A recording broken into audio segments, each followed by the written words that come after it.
$1952 წელი. ევროპა იწვის. ქალაქები ნანგრევებად იქცა.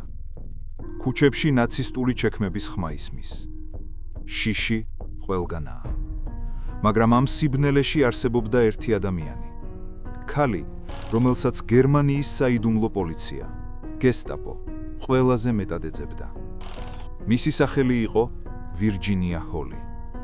ლეგენდარული კოჭლი ლედი, რომელიც გესტაპოს მოსვენებას არ აძლევდა. წარმოიდგინეთ, მან იმდენად დიდი პრობლემები შეუქმნა ჰიტლერის რეჟიმს, რომ გესტაპოს დაუნდობელი ოფიცერი, კლაუს ბარბი, თავის ქვეშევრდომებს სასოწარკვეთილი ეუბნებოდა. მე ყველაფერს დავთმობდი, ოღონდ ეს კოჭლი კანადელი ძაღლი ხელში ჩამაგდებინაო.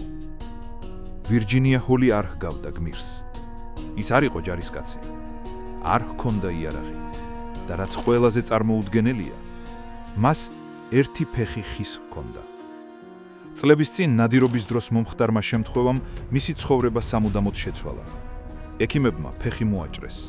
ბევრისთვის ეს დასასრული იქნებოდა. ვირჯინია მდიდარ მერილენდურ ოჯახში დაიბადა და ყოველთვის თავგადასავლების მოყვარული იყო. 1930-იან წლებში თურქეთში ნადირობისას მას შემთხვევით თოფი გაუვარდა და მარცხენა ფეხში დაიჭრა. განგრენის გამო ფეხის ამპუტაცია გახდა საჭირო. ვირჯინიამ ხის პროტეზი მოირგო, რომელსაც იუმორით ქათბერტი დაარქვა. მიუხედავად იმისა, რომ აშშ-ის სახელმწიფო დეპარტამენტმა მას დიპლომატიურ სამსახურზე უარი უთხრა, ინვალიდობის მიზეზით. ჰოლს ბრძოლა მაინც არ შეუწყვეტია.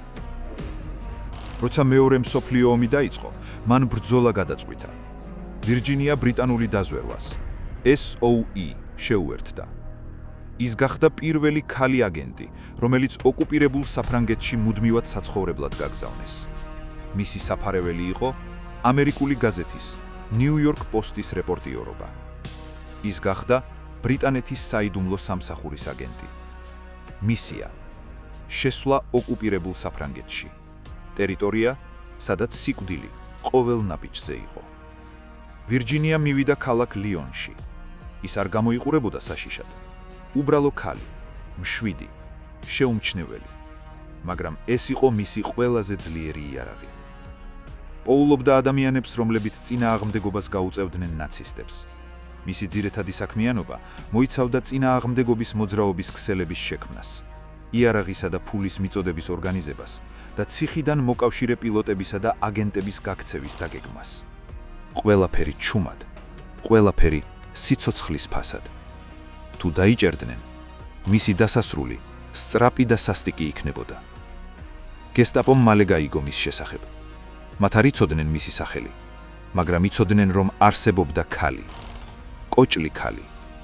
მათ მას უწოდეს The Limping Lady და გასცეს ბრძანება.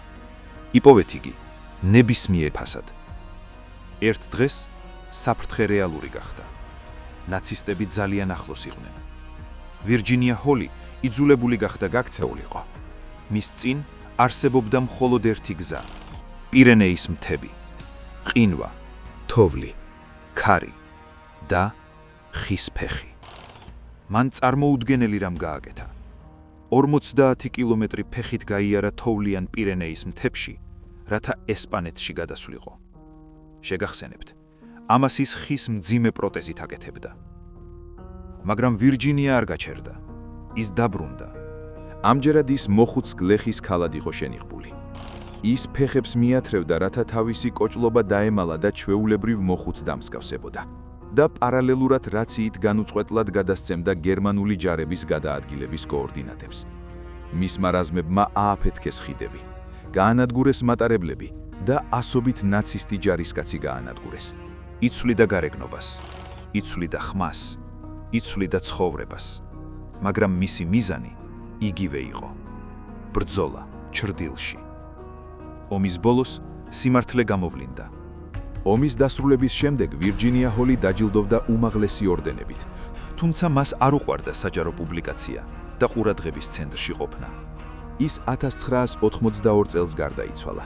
თუმცა მისი ისტორია დღემდე ისწავლება დაზვერვის აკადემიებში როგორც შენიღბვის ხელოვნების ნამდვილი ეტალონი.